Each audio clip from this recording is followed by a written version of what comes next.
Okay, so we have a new episode of Legends and Leaders, and today it's great to have Monique here. You're somebody that's been a great leader at TED, which is, an incredibly important organization today to sharing knowledge, to getting the best and brightest ideas out into the world, and creating a forum for a lot of different voices to be heard that maybe haven't been heard before.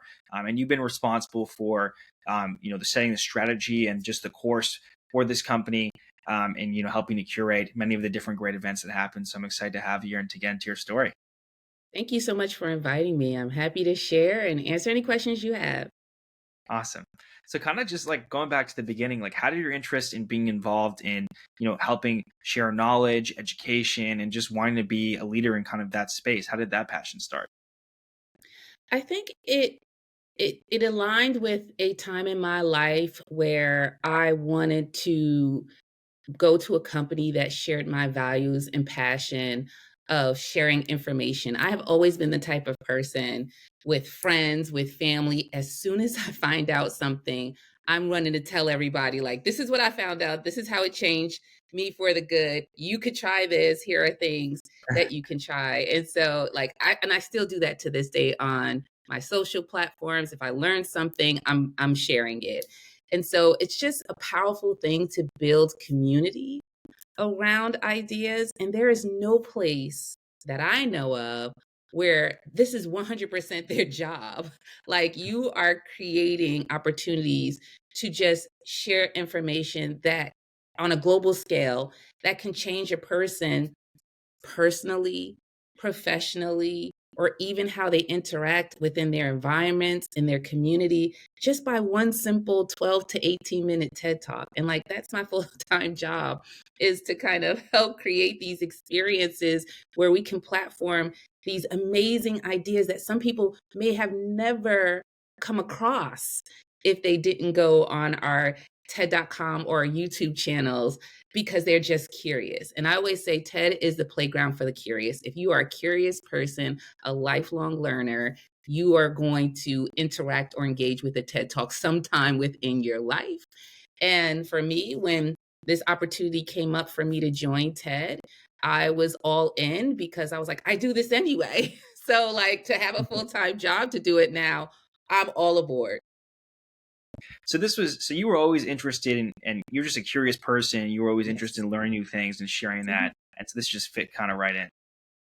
Perfectly, like, perfectly into my day to day. And then I get to keep learning. I'm just as amazed to be in this space and to hear these talks live and in person a lot of time.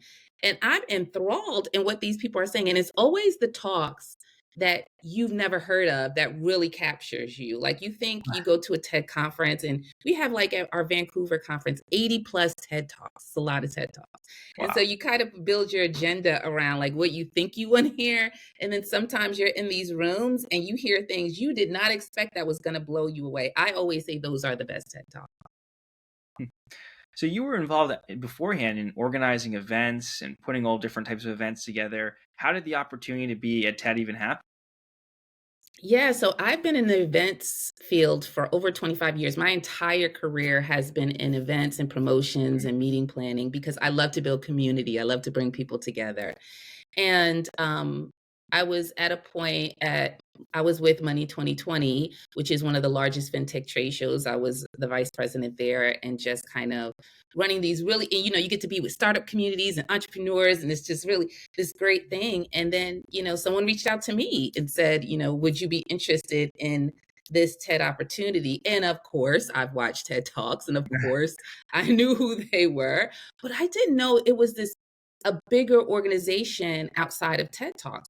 We have philanthropic programs that we put together to help fund entrepreneurs who are trying to change their community and environments. We have TED Education, we have TED at Work, we have TED Business, we have TEDx.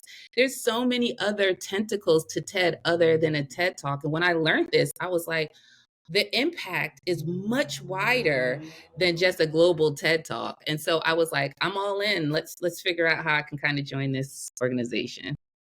That's awesome. I didn't even know that TED also funds entrepreneurs and is involved in that Mhm. side of things. That's a whole different business. Yeah, we have it's called the Audacious Project. And this is where we bring large individuals and organizations who want to fund changing impact organizations. And so, like, we've raised over every year almost $1 billion every year for over 10 companies every year who are trying to create impact within their community, within the environment. So TED is bigger than just a TED talk. And we are a nonprofit, right? So we're not making a boatload of cash on doing this stuff. You're doing this for the love of giving back and engaging and creating community and wanting to change the world for the better. And so to have a job where you get to be in that space full time is a blessing to me. Hmm. So, I mean, TED is the way that the talks are done, they're uniquely done, right? And like everyone recognizes the red carpet and this iconic look. How important do you think that is to just the brand, because it's become such a strong brand that stands for, education and embracing new ideas.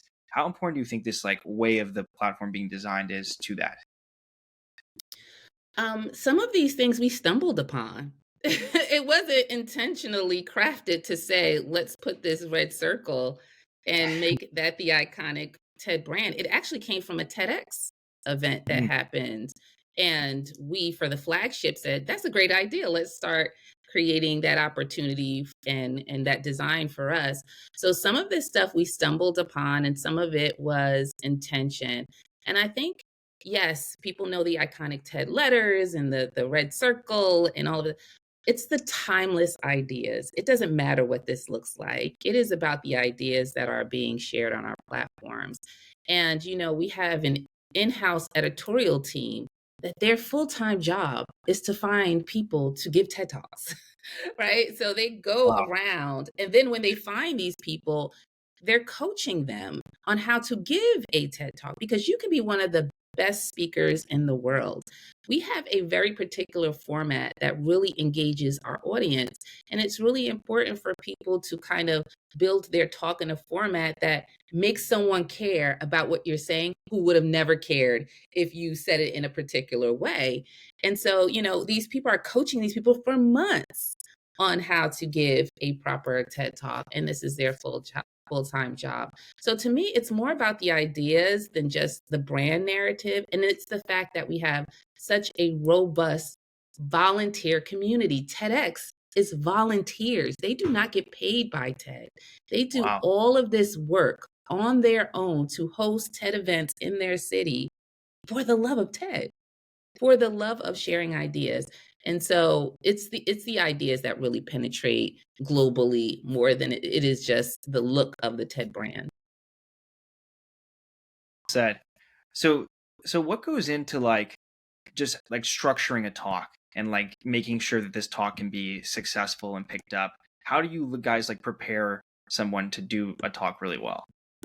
It's a unique process. It's not necessarily, there is a formula to it, but also you want to get the best out of the speaker, out of the talk. And you have to coach people on an individual basis. You can't say you have to be like this, because that's not how people function. It is really about how do you formalize how to share this one idea. Now, remember, when people are doing talks or keynotes or whatever, they'll share several ideas or they'll go off on a tangent about something. And, it really, like, your brain sometimes can't compute all this information that's coming at you. And then how do you create a connective tissue with your audience, right? So you have to get sometimes really personal about your personal journey, your personal business, that has to kind of get ingrained into the talk you're trying to create, because there's universal narratives that no matter in what country you are or what age you are or anything like that, that connects a person to another person.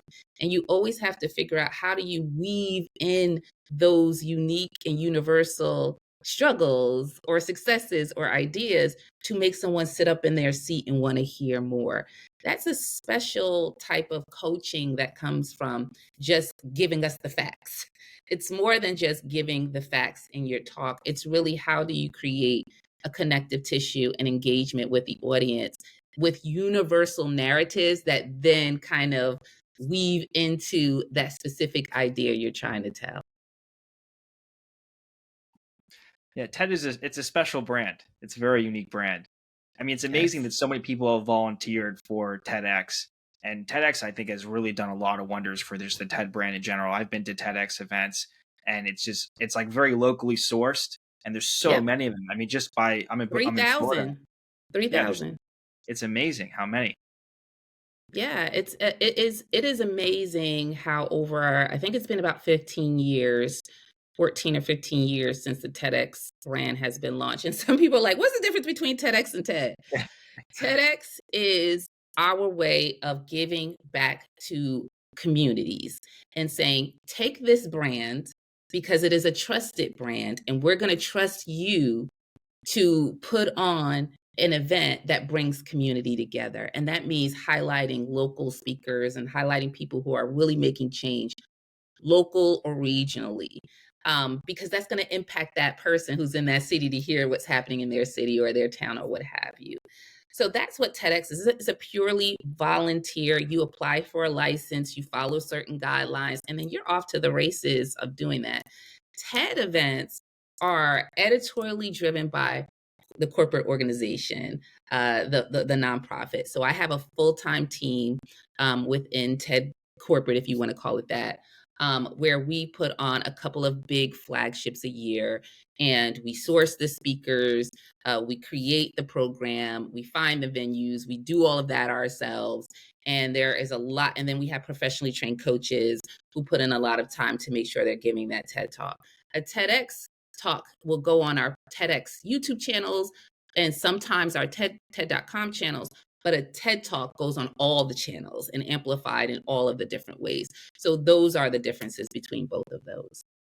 What does the demand look like, Monique, for doing a TED Talk? I'm sure there's an amazing amount of interest, people that want to do it. How many people get to actually do it compared to what the demand is? Ben, I am overrun with people who come into various inboxes of mine wanting to give a TED talk. We have an online form because we can't respond to everybody who think I have a TED talk worthy talk. And then the thing is, a lot of these people might be on their own speaker circuit, they might be their own coach or what have you, and sometimes they're not bringing anything different or unique. We have thousands of TED talks that live on our platforms, right? And so we're always looking for that unique twist, tweak, way of thinking about things differently. And then people don't put in a lot of time and effort to say why my talk is like, if you've been through something, I'm pretty sure there's thousands of others who've been through it too, or we platform that idea. So it's very hard for you to get a TED versus a TEDx. Now, TEDx is a little bit easier because it's more locally sourced, regionally sourced. They need more people to have that opportunity. While we have 20,000 people who've already filled out our form online wanting to give a TED talk. And then we also have a full time team who goes out and sources from an editorial way. So there's a lot of ways we already find people to do TED Talks other than just the inbound filling out a form way. But I always tell people fill out the form. Every one of them is reviewed because there's always a needle in the haystack that's special, and you want to make sure you bring them into the forefront. But I always say do your due diligence, do your research. Has someone already talked about that as a TED Talk? Number one, did you research that part? Number two, why are you different than what was already shared? Why is your journey more unique than this TED Talk that's already been platformed? And then be concise. You know, people can go on and write pages and pages of why they need to give a TED Talk. And people don't have time for all of that. It's really like be concise, show your impact, show you did your due diligence, and you will be reviewed. It is all reviewed because we do source some people from the intake, the inbound of filling out the speaker form on our website because there are some needles in a haystack that we have uncovered from that point. So don't not do it, but just be very intentional about what you submit. Some good advice for people applying. Yes. So, what does your routine look like daily? I mean, you've got a lot of inbound coming in, of course, related to the events. But what is your daily routine generally consist of? Well, me personally, I oversee a couple of departments at TED. So not only just, but they're all intertwined. So not only just the conferences, I oversee our TEDx licensing program. I oversee our marketing. I oversee our sales partnerships. So my day could look very different every single day because I have four very chunky departments that I make sure we are staying the course in creating opportunities for partners, in creating opportunities for local TEDx people who are applying for TEDx licensing, and or what's the next step after you've done this for 10 years. We've had volunteers who've been doing TEDx events for 10 plus years. And then it comes to a point where you're like, well, okay, what's next behind that? So creating more opportunities for the what's next for TED, and then thinking about how do we amplify all of the wonderful things that we are doing besides just the TED Talk. Like we said, we are a nonprofit. We get funding via several different ways, donations. We have the TED Foundation that has some money that's in the coffers for that. We also do it through events, and then we do it through our sponsorship and partnerships and our different licensing programs. That's a lot to keep this, robust organization going. And so we're always thinking about how we amplify that we do all of this stuff, how you can play a part in us continuing to do this stuff. So that's a big part of my job too. So my day to day could be, where is our next venue for our next conference? And or how are we creating a better package for Target who wants to be a partnership? And or how are we creating the next step for a licensee who's been doing this a long time to keep them wanting to be a part of our community? And or how do I amplify and get the right eyeballs on certain things that we are doing so they can become part of the TED community? So it's every day could be a little bit different. There's a lot going on. Yes. So, I mean, you talk a lot about Monique, how like it's TED's nonprofit organization. Why do you think that's so important? Is it just to try to have this, that you can't, these TED Talks, they're not biased. You can put them out. You can just try to select the best. Like, why is it so important as a nonprofit organization? It's important because you hit the nail on the head. It is about us creating these platforms that are for all and aren't biased and are about optimism and hope. And when people share ideas, sometimes they're like, these are the struggles, these are the things we're going through, and that is all valid. But we also have to have hope. I think that's extremely important. And you will notice in the TED Talks, if you've ever sat down and really concentrated, that there is a optimistic approach to whatever they're doing, even if they've been through a lot of struggle in doing that. And so, we're in a very divided world right now. And I think hope and optimism is needed more than ever. And for us to kind of continue to be that source to say, I don't want to be in doom scrolling. I don't want to keep just seeing all of the negative things that are coming. I want to have hope about something. And even if it's about saving the whales, or even if it's about an environmental factor, or even it's about career development, like there's just so many ways that we approach uh, the society and the future, and having optimism about the future that I think people need. And so being a nonprofit, being not beholden to shareholders or about the making the money of things, is extremely helpful in doing this the right way and continuing to have the trust of the community who say, we trust TED as a source. We trust TED to take us out of this day-to-day gloom and doom that sometimes we get stuck in. And we love having that type of brand globally. I've always liked the optimistic feel. I think another thing that I've really enjoyed is like how you kind of make these talks like they're like global, like even just through the Mhm. intro, like it feels very big. Like these concepts are meant to apply in like a big way, which I think is great because it's like you're showing the scale of impact these people can really have. Like I said, there's some universal things that we, no matter what country you're in, you're gonna have this experience. And we want to make sure that globally we have billions of views on our TED Talks. We have people from all over the world watching this.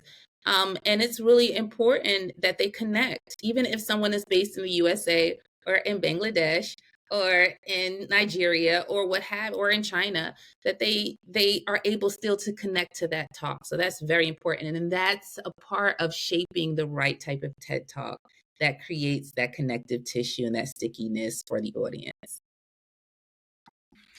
So what goes into like making these incredibly dynamic like in-person events? I mean, you mentioned like you have the editorial team that goes and tries to find unique speakers, but there's other things that go into that. Like how do you make these really interesting, engaging, dynamic in-person events happen? Well, another thing, outside of our TEDx programs, people weren't aware that anyone can apply to come to a TED flagship conference.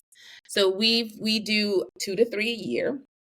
So we have what we call our Big TED, which is the one that has been happening since 1984, and that is currently in Vancouver in April. And it is an application process. And the application is more to make sure you are there for the right reasons and have the right intention. We don't want people to be, there's a lot of, you can come across a celebrity, you can come across a CEO, you can come across a startup person who's just starting to build their company. You can come across someone who's retired. You can come across a student. It's such a diverse community, and these people are there because they really want to be inspired and motivated. And if you're there for ulterior motives, as if I want to sell to this person, then we've crafted the application to know to weed that out. And so, but anyone can apply to come to our flagship. So we curate the audience, is as I like to say. So it's not just about the curation of the topics. I got to tell you, yes, the people on the stage are extremely, extremely interesting. The person sitting next to you or standing next to you in the food line, extremely interesting and different, and someone you probably would never come across in your life. And you'll love it that you have this 4 day 5 day opportunity to engage with these people. And so that's what I like to say, our curated audience for our in-person experience is very unique and very intentional and very diverse. The next thing is, we want to treat this as if this is a retreat. So we create a lot of immersive experiences around TED. You have, like, let's take the Vancouver event, 11 sessions, 80 plus TED Talks. That is overwhelming. People walk away and say they have an ache. We call it a TED ache because they're just overwhelmed with information. So we have to create these different environments to take you out of that space sometimes, and for you to have fun, or for you to do things you would never get to experience somewhere else, and or for you to have wonderful conversations on an individual level over a dinner or a lunch or a celebration party or what have you. So we create a lot of immersive experiences within that 5 day program. And then it's, of course, the global reach, the accessibility, the production. We put a lot of time, money, and effort into making sure everything is top notch. We are, what we like to say, perfectionists when it comes to our production, and making sure that we got all the right angles, and the accessibility is easy. We're using AI now, that if no matter what language a talk is given in, you will be served the language that you speak based off of your IP, um, for that particular TED talk, no matter where you're at in the world, right? So if you hear something in English and you're in China, you're going to hear the Chinese, and their lips move as if they're speaking Chinese. It's really interesting how you can kind of use AI. So cool. So we've created an immersive experience. So we have the big TED in April. We have our climate change sustainability conference called Countdown, which is in June, and it'll be in Kenya this year. And then we have TEDnext, which is our new conference that we launched last year, which is all about the future you. And that's going to be in Atlanta in November. And what we say about the future you is, everyone's always changing and evolving. Everyone's like, I'm this person now, but what I'm going to be in the next 5 years, 10 years, or I want to be this person the next 5 years, 10 years. What do I need to do to help with my evolution of that? How can I build community around that? How can I get talks that's going to inspire me and motivate me to think differently, professionally and personally? And it really resonated. Like, we had an extremely successful first year. We know we're going to even have more. It is a lesser ticket price than our Big TED. It's lesser days as well. It is in Atlanta, easily accessible. And we attract a little bit of a younger audience to that one because you are in your 20s and 30s thinking about, okay, I'm growing, I'm not the same person I was 5 years ago. What more should I be thinking about for myself? And so we're attracting a lot more of a younger demographic to that particular flagship, so it's been great. It's awesome. So it's exciting to hear like that you're really focusing also on the next generation. I think that's so That's right. important. Just the last question I have: what are some of your short-term goals, your long-term goals, like that you want to accomplish at this point personally, and then also just for TED in general? Accessibility is still, important for us, broadening our reach. What more can we do? So we started thematic events, which is new to our conference focus. So we're a generalist conference usually with our big TED event and our TED Next event and our countdown. But there are people who want more of a deeper dive into certain areas. So about a year ago, we started launching thematic events with our legacy organizers. So we have a TED AI that was in San Francisco and Vienna. We have a TED Sports that we're launching this year, and another TED AI. We're looking at health, we're looking at food. So these would be 2-day events where there's much more of a deeper dive into these areas and building community around these areas than just in our generalist conference. That's more accessibility to us. That's more like, okay, you want more of this? We're going to give you more of this and give you more space to think about this particular area instead of just everything that's going on in society. Of course, we want to continue to evolve how we curate. People digest content differently. So, in a way where it was fine for someone to sit through a 12 to 18-minute talk, that's not always the case anymore, right? They want something quick and snappy. And so we've been able to kind of cut down our talks in a particular way that attracts a certain audience and or give talks that are shorter but still just as impactful. And so we're always looking of how we're going to continue to evolve and curate our content. And then the last is continuing to create these impactful in-person experiences for people and giving more accessibility to that.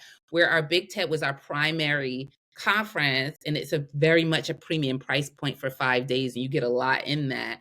That's why we launched TED Next, where we were like, we want to give more access to people at a lower price point, but still get the heart of TED and what that can look like. And so we're always thinking about other ways that we can provide those opportunities. TEDx is a wonderful way to do that because those ticket prices are usually $50, $100, $200. But there other ways that we can give access to people to have with our in-person experiences. So we're always thinking about that as well. Well, thanks for taking the time and doing this. I'm definitely excited to see what's going to come from TED now. I mean, there's just so many things that you're working on that are really important. And I think it's just such an incredible brand. I mean, what you guys have built has really changed the lives of a lot of people. It's made them way more aware of certain issues that they probably never would have been aware of and giving them a lot of great insights. I've watched countless TED Talks. So I'm definitely looking forward to what's next and wish you much success. Thanks for coming on. Thank you. I really appreciate it. And I hope to see you at a TED flagship event, hopefully TED Next in the future. But thank you for having us on.